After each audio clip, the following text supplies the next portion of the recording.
For as long as I can remember, I believed home was sacred. And for me, that place was a two-story house at the edge of town, where the wind always smelled like blooming jasmine in the spring.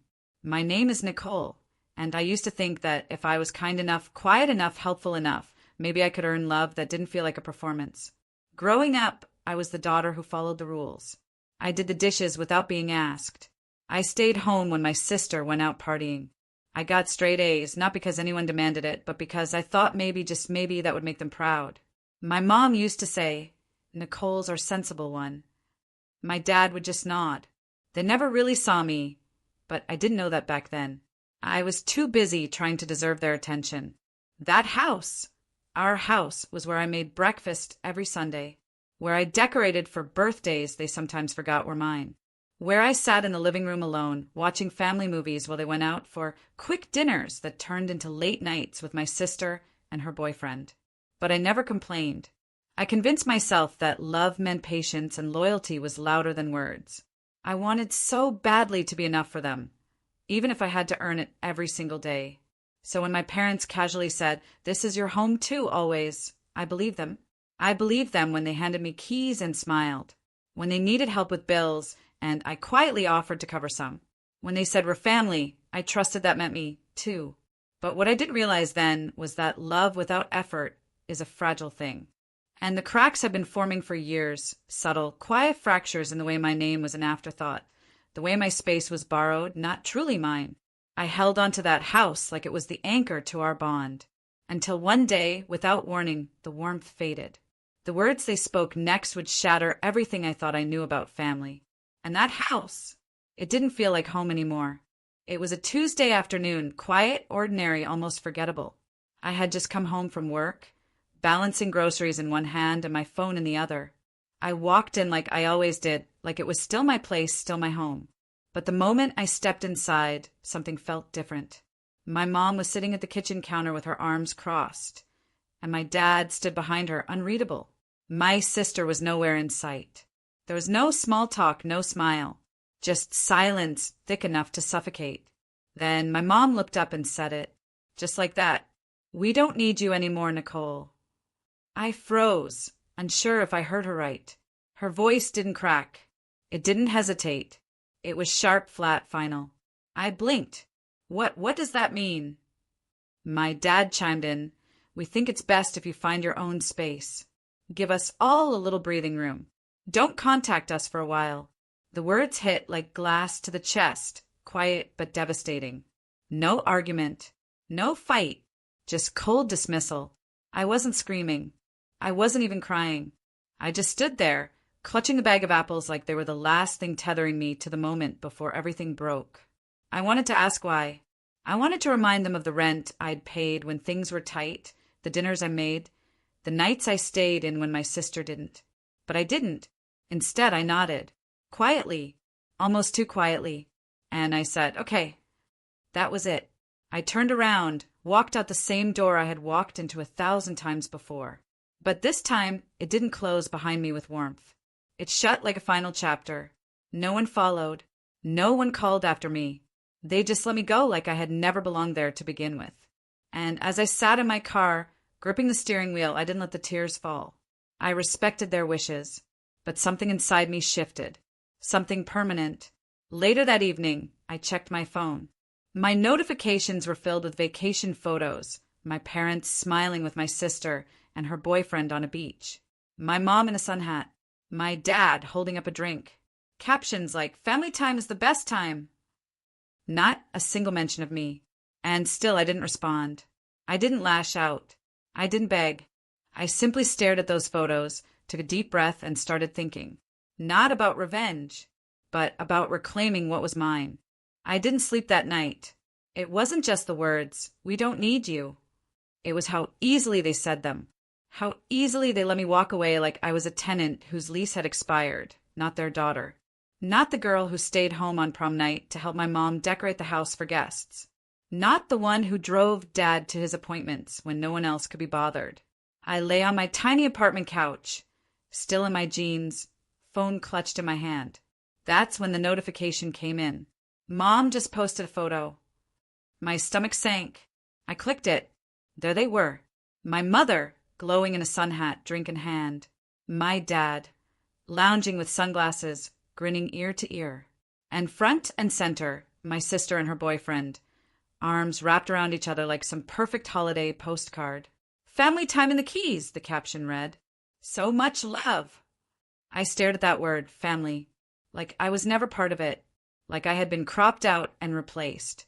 The photos kept coming, beach walks, dinner toasts, boat rides. Every picture a reminder that I was no longer in the frame, that I was replaceable, optional. I felt like a deleted chapter in a story I helped write. I kept scrolling, even though each image carved deeper. My sister in my mom's old shawl, the one she promised to pass down to me. Her boyfriend sitting where I used to at family brunch, cracking jokes, being called the fun one. It wasn't even that they went. It was that they celebrated without me. So publicly, so happily. No mention of where I was. No trace of grief or hesitation. Just smiles. I don't think I'd ever felt so invisible, so erased. I curled into myself on that couch. I didn't cry, not yet. I just sat there, still cold, unraveling. And for the first time, I realized that love in my family had always been conditional. Be quiet. Be useful. Be easy. And maybe then, maybe, you'd earn a seat at the table. But I had changed. I had respected their wish for space. And now they'd shown me what they really valued. It wasn't me. Still, even in that pain, a strange clarity began to rise. Something cold and certain. Because what they didn't know was, the locks on that house, they were still mine. I didn't scream. I didn't call or text or send angry paragraphs. Instead, I sat up on that couch, opened my laptop, and got to work. See, what my parents forgot, or maybe never bothered to remember, was that the house they kicked me out of? It wasn't really their house anymore. My name had been on the deed since 2 years ago, when I'd refinanced the place after Dad's layoff.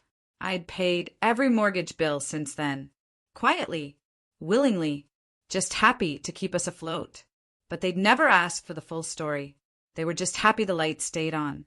So when they told me, "We don't need you," they didn't realize they were standing on ground I legally owned. That night, I changed the locks. Not out of revenge, out of clarity. I called a locksmith I trusted, had him come by the next morning. We installed a keypad system. I updated the codes, set up remote access. Then I walked into the garage and stared at my dad's car. That silver Camry? The one he drove every day like it was his pride? The title had my name on it. It had been gifted to me by my uncle when he passed, but Dad had needed a car and I'd handed over the keys saying, "Just until you get back on your feet." He never did. I pulled out the paperwork from my folder, took a photo of the VIN, and contacted a local dealership. By sunset, the car was appraised and sold. The funds wired into my account. Clean and quiet. No posts. No rants. Just business. Next came the bank. I had co-signed for their credit card back when my mom had back surgery and they couldn't get approved a loan. My signature had opened that door, and now I was ready to shut it. I didn't cancel it outright. That would raise flags. I froze it, just like that. Transactions? Declined. Access? Denied. It felt calm. Not vindictive. Not dramatic. It felt like I was finally stepping into the truth. For years, I had played the good daughter role, always giving, never asking. They called it love, but it was dependence in disguise. The moment I wasn't useful, I became disposable. Now, I wasn't trying to hurt anyone. I was just done being hurt. Done being a background character in my own story. So I stood in the hallway of that house, my house, and looked around. The quiet felt different now. Not lonely. Not sad. It felt powerful. Because the next time they came home, the locks would be new. And the rules would be mine. The front porch light clicked on as the car pulled into the driveway, or what used to be their car. Now there was just an empty space where it once stood. Nicole watched from the upstairs window, arms folded tightly across her chest, silent and composed. Laughter floated out from the driveway. Her parents were back from their week-long vacation. Sun-kissed, relaxed, dragging matching luggage behind them, joking with each other like nothing had happened, like they hadn't told their daughter she wasn't needed, like they hadn't exiled her and replaced her with her sister and her boyfriend in one smiling Instagram post after another. Her father reached into his pocket and pulled out the house key. Click. Then again. Click. Twist. Nothing. A pause. He tried again, slower this time, jiggling the key, confusion wrinkling his brow. Did it jam? He muttered. Her mother stepped forward. Try mine. The same result. Locked out. They looked at each other, puzzled. Still not worried, not yet. Not until they looked around and finally noticed. The blinds were drawn. The car was gone. The porch flower pots Nicole had planted were missing. The doormat was new. Cold realization began to seep into their sun-warmed skin. This isn't right, her mom whispered. They knocked. First politely, then harder. Nicole! Her mom called through the door, voice rising, wrapping it in forced sweetness. Honey, open up. Let's not be dramatic. No response. Her dad reached for his phone, dialed, and froze mid-call. Declined. He stared at the screen. Tried again. Call failed, it read. They exchanged a look. Her mom pulled out her card from her purse and walked to the corner coffee shop. She returned less than 5 minutes later, face pale, holding the receipt with declined printed in bold. Panic now. I don't understand, she stammered. I do, her dad said, low and angry. She's punishing us. Nicole opened the upstairs window, just an inch. I'm not punishing anyone, she said, her voice calm, almost too calm. Just respecting the boundary you set. Her mom looked up, shocked. We said we didn't need you in that moment, her dad snapped. And I listened, Nicole said, eyes steady. Now, please respect my wishes. He banged the door. This is our house. Nicole tilted her head, slightly. Check the deed. He faltered. She didn't slam the window. She closed it quietly. The porch light clicked off. They stood there in the dark, vacation smiles long gone, replaced by something they hadn't felt in years. Powerlessness. Nicole didn't feel joy. This wasn't revenge. It was a line in the sand. They crossed it first. She just decided not to pretend anymore. The silence in the house grew louder as Nicole leaned back against the window, watching her parents struggle at the door. She felt the weight of their absence, not just from the house, but from her life. Their presence had always been a looming shadow, casting doubt on her self-worth, making her question if she was ever enough. But tonight, the weight was different. This time, it wasn't just about her. It was about them, their choices, their blind spots, their relentless favoritism. She closed her eyes, the memories flooding back like a tidal wave. Growing up, it was always clear that her sister, Emma, was the golden child, the firstborn, the one who could do no wrong. Their house had always felt like Emma's stage, and Nicole was merely a shadow in the wings. Every parent-teacher conference, every family gathering, it was Emma who got the praise. Emma's grades were perfect. Emma's personality was magnetic. Emma was always fun, always outgoing, always the center of attention. And Nicole? She was the quiet one, the boring one, the overthinker. Whenever Nicole did something right, there was always an unspoken, but, "You could be more like Emma, you know," her dad would say after she aced a test, his voice laced with a smile that never quite reached his eyes. Or her mom, after a family dinner, would casually mention how much easier Emma was to deal with, how much more charming she was. The moments had been so small, barely noticeable at first, but they accumulated. They became the background noise of Nicole's life. Overlooked, underappreciated, always compared to someone who felt like the perfect version of what her parents wanted. And then came the vacations, Emma's perfect boyfriends, Emma's flawless trips, Emma's sparkling life. Nicole was just the observer, the one who tagged along as the afterthought.